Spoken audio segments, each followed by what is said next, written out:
قرآن کا پانچواں حق ہم پہ ہے کہ قرآن کے پیغام کو آگے پہنچائیں. یہ ہر مسلمان پر اس کی استطاعت کے بقدر قرآن کے پیغام کو آگے پہنچانا یہ قرآن کا حق ہے. کوئی اچھی بات آپ نے سنی، کوئی دین کی بات سمجھ میں آئی، اپنے گھر والوں کو بتا دیں، بچوں کو بتا دیں، کسی دوست کو بتا دیں، قرآن کے اس پیغام کو کنوے کریں، آگے پہنچائیں لوگوں کو. ہمارے بہت سے لوگ دین کی بات اس لیے نہیں کرتے. بہت سے نوجوان کہتے ہیں یار میں بولوں گا لوگ بولیں گے ملا بن گیا ہے. پتہ نہیں ملا کب سے بن گیا. کسی دوست کو آپ بولیں یار نماز پڑھنے چل، وہ آگے سے یہی رسپونڈ کرے گا نا تو ملا کب سے بن گیا. اس ڈر سے ہمارے نوجوان سہمے رہتے ہیں کہ یار اب یہ اس نے مجھے ملا کا ٹائٹل دے دیا تو یہ تو بڑا مسئلہ ہو جائے گا. کیا مسئلہ ہو جائے گا اگر آپ کو ملا کہہ دیا ہو؟ کیا مسئلہ ہو جائے گا؟ آپ کا کوئی تنخواہ کم ہو جائے گی، عہدہ کم ہو جائے گا، منصب کم ہو جائے گا، کیا ہو جائے گا؟ رسول اللہ صلی اللہ علیہ وسلم کو کیا لوگوں نے تانے نہیں دیے تھے؟ انہوں نے شاعر، ساحر، مجنون، دیوانہ نہیں کہا حضور کو. قرآن میں اس کا ذکر اللہ نے نہیں کیا. حضور علیہ الصلوۃ والسلام کو پتھر نہیں مارے. ہمیں تو کوئی پتھر نہیں مارے گا نا، کم از کم یہی کہہ دے گا ملا ہو گیا یار، پتہ نہیں کیا مولویوں والی باتیں شروع کر دی، یہی کہے گا نا. حضور کو تو پتھر مارے ہیں طائف میں، آپ کا سر زخمی ہوا ہے غزوہ احد میں، آپ کے دانت شہید ہوئے ہیں غزوہ احد میں. ہمارا تو دانت کیا، ہماری تو انگلی بھی نہیں کٹی. وہ کہتے ہیں نا انگلی کٹا کے شہیدوں میں، ہم نے تو انگلی بھی نہیں کٹائی دین کے لیے. ہم بات نہیں کر سکتے دین کی، اس ڈر سے کہ یار مجھ پہ کہیں لیبل نہ لگ جائے کہ یہ ملا ہو گیا، یہ مولوی ہو گیا. یہ اگر ہمارا دین سے رشتہ ہے کہ ہم قرآن کی بات اس لیے نہیں کر سکتے کہ مجھ پہ کہیں یہ سٹیکر کوئی نہ چپکا دے مولوی مولانا کا، اس ڈر سے ہم قرآن کی بات نہ کریں، تو پھر ہمارا قرآن سے رشتہ کیا ہے؟ مسلمان وہ ہوتا ہے جس کو اپنے مسلمان ہونے پہ فخر ہوتا ہے. حدیث میں آتا ہے ایک صحابی کو کافروں نے تانا دیا کہ تمہارے پیغمبر تمہیں چھوٹی چھوٹی چیزیں سکھاتے ہیں، حتیٰ کہ تمہیں یہ بھی سکھاتے ہیں کہ واش روم میں کیسے بیٹھنا ہے. یہ بھی کوئی سکھانے کی چیز ہے؟ صحابہ کو تانا دیا ایک کافر نے کہ تمہارے نبی تمہیں چھوٹی چھوٹی چیزیں سکھاتے ہیں، یہاں تک کہ تمہیں یہ بھی سکھاتے ہیں کہ واش روم میں بیٹھنا کیسے ہے. تو صحابی نے آگے سے فخر سے کہا اجل. عربی میں ایک لفظ استعمال ہوتا ہے نعم، نعم کا مطلب بھی ہوتا ہے جی، اور ایک لفظ استعمال ہوتا ہے اجل، اجل کا مطلب بھی ہوتا ہے جی. لیکن ان دونوں میں فرق یہ کہ اجل کا لفظ عربی میں اس وقت استعمال ہوتا ہے جب آپ کسی چیز پہ فخر کر کے کہہ رہے ہو جی ہاں بالکل سکھاتے ہیں ہمیں اس پہ فخر ہے. اور پھر صحابی نے آگے سے جواب دیا کہ پیغمبر ہمارے لیے ہمارے والد کی طرح ہے.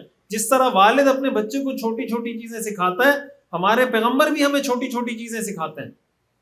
ہمیں اپنے مسلمان ہونے پہ، دین کے کسی حکم پہ ہمیں شرمندگی کی ضرورت نہیں ہے. چاہے وہ نماز ہے، روزہ ہے، حج ہے، زکوٰۃ ہے، حجاب ہے، قربانی ہے، صدقہ ہے، زکوٰۃ ہے، پردہ کرنا ہے، نامحرم سے اپنے آپ کو دور رکھنا ہے، جتنے شریعت کے احکام ہیں اس پہ ہمیں فخر ہونا چاہیے. اور اگر کوئی یہ کام کرے اس کو اپریشیٹ کرنا چاہیے. ہماری خواتین کے لیے معاشرے میں بہت بڑا مسئلہ نامحرم سے پردہ کرنا ہے. کیوں؟ اس لیے کہ کبھی چچا کا بیٹا آ رہا ہے، کبھی ماموں کا بیٹا آ رہا ہے، کبھی خالہ کا بیٹا آ رہا ہے، کبھی بہنوئی آ رہا ہے.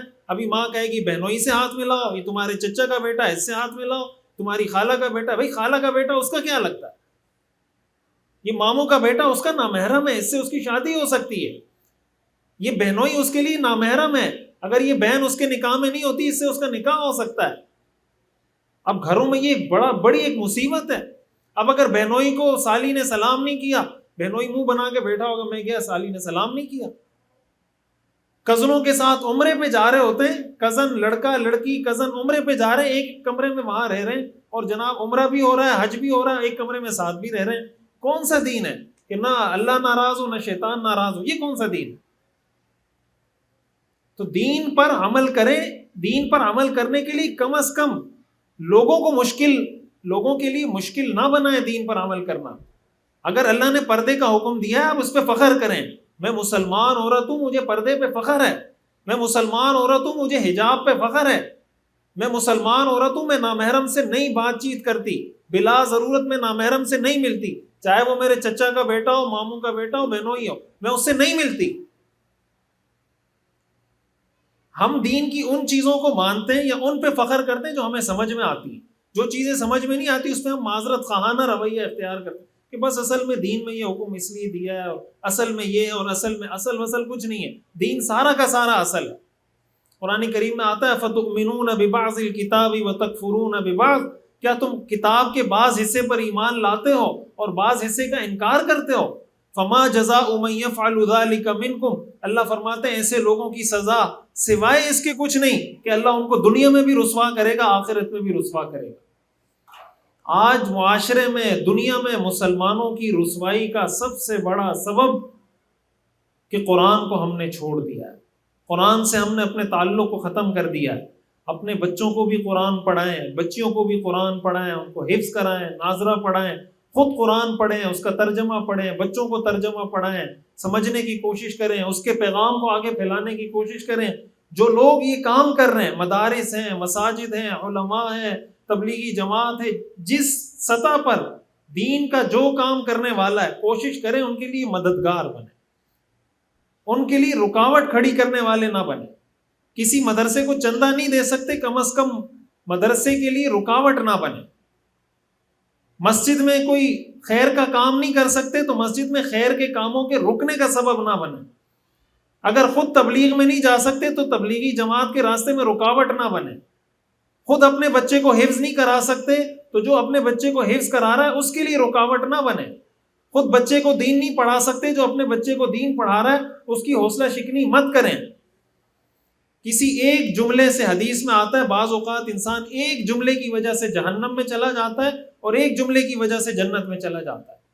تو بعض اوقات جب ہم یہ طعن و تشنیع کر رہے ہوتے ہیں نا کسی پر، کیا تمہارا بچہ، کیا تم نے مدرسے میں داخل کرایا ہوا ہے، حفظ کرے گا تو اس کا کیا اسکوپ ہے، کیا کرے گا، فلاں فلاں۔ اور آج تو ویسے ہی علماء اس بات کی ترغیب دیتے ہیں کہ بھائی آپ بچے کو دین بھی پڑھائیں، دنیا بھی پڑھائیں۔ اور میں تو اس سے آگے بڑھ کے یہ کہتا ہوں کہ آپ اسکول بھی پڑھائیں، مدرسہ بھی پڑھائیں، ساتھ ساتھ اس کو ایسی کوئی اسکل سکھائیں، ایسا کوئی ہنر سکھائیں کہ جب وہ 18 سال کا ہو وہ اپنے پاؤں پہ کھڑا ہو، وہ آپ کے خرچے کا منتظر نہ ہو، وہ اتنا ہو کہ اپنی فیس خود بھر سکتا ہو۔ یہ اسلام کا مزاج ہے۔ اسلام کا مزاج یہ نہیں کہ 30 سال کے نوجوان، مسٹنڈے نوجوانوں کا خرچہ باپ برداشت کرتا رہے، یہ اسلام کا مزاج نہیں ہے۔ اسلام کا مزاج یہ کہ بچہ بالغ ہو جائے، اس کا خرچہ اس پہ خود لازم ہے۔ لیکن ہمارے ہاں جو تعلیمی نظام ہے، 30 سال تک تو اس کی ڈگریاں ختم نہیں ہوتی۔ جب 30 سال تک ڈگریاں ختم نہیں ہوتی، الٹا یہ کہ وہ باپ کا شکریہ ادا کرتا کہ آپ کا شکریہ، آپ نے مجھے اتنی تعلیم دلائی، وہ باپ پہ احسان کر رہا ہوتا ہے کہ آپ میرا شکریہ ادا کریں کہ میں پڑھ رہا ہوں۔ بچے کے اندر اس کو ملٹی ٹیلنٹ اس کو بنائیں، وہ دین بھی سیکھے، وہ اسکول کی تعلیم بھی حاصل کرے، ساتھ ساتھ اس کو کوئی ایسا ہنر، کوئی ایسی اسکل، کوئی ایسی صلاحیت سکھائیں کہ وہ خود کمانے کے قابل ہو جائے اور اپنی طرف سے کچھ کما سکے۔ اسلام ہمیں، رسول اللہ صلی اللہ علیہ وسلم نے 4 سال کی عمر میں بکریاں چرائی ہیں، 5 سال کی عمر میں بکریاں چرائی ہیں، 12 سال کی عمر میں بکریاں چرائی ہیں، 25 سال کی عمر میں آپ یہ سمجھیں کہ آپ ایکسپورٹ امپورٹ، حضرت خدیجہ کا مال لے کے جو آپ شام گئے تھے، تو شام کہاں ہے، مکہ کہاں ہے، دوسرے ملکوں کا سفر کیا آپ نے 25 سال کی عمر میں، تجارت کے لیے، کاروبار کے لیے۔ آپ نے یمن کا سفر کیا ہے، بحرین کا سفر کیا ہے، شام کا سفر کیا ہے، تجارت کے لیے۔ اپنے بچوں کو یہ ساری چیزیں سکھائیں، اور یہ دین کا حصہ ہے۔ ہمارے ہاں بہت بڑا مسئلہ ہے کہ دین کی غلط ترجمانی کی جاتی ہے، بعض اوقات دین کو غلط طریقے سے پیش کیا جاتا ہے، جس کی وجہ سے لوگوں کی نظر میں دین کا تصور محدود ہوتا ہے۔ اس لیے کوشش یہ کرنی چاہیے کہ ہم حقیقی معنوں میں مسلمان بنیں، قرآن پر ایمان، قرآن کی تلاوت، قرآن کو سمجھنا، قرآن پر عمل کرنا، قرآن کے پیغام کو آگے پہنچانا، زندگی کے ہر شعبے میں کوشش کرنا کہ ہم اس کو سیکھیں، سمجھیں، عمل کریں۔ اللہ تعالی ہمیں سمجھنے اور عمل کرنے کی توفیق عطا فرمائے۔ وآخر دعوانا الحمدللہ رب العالمین۔ سیرت النبی صلی اللہ علیہ وسلم کا مکمل اور جامع اور کمپریہنسو کورس دیکھیے ہر اتوار کی رات 10 بجے پاکستانی وقت کے مطابق ہمارے آفیشیل یوٹیوب چینل مفتی رشید آفیشیل پر۔ اس کورس میں انشاءاللہ آپ اپنے پیغمبر صلی اللہ علیہ وسلم کی مکمل زندگی کے بارے میں جان سکیں گے۔ خود بھی جڑیں، اپنی فیملی کو، بچوں کو، دوستوں کو بھی جوڑیے۔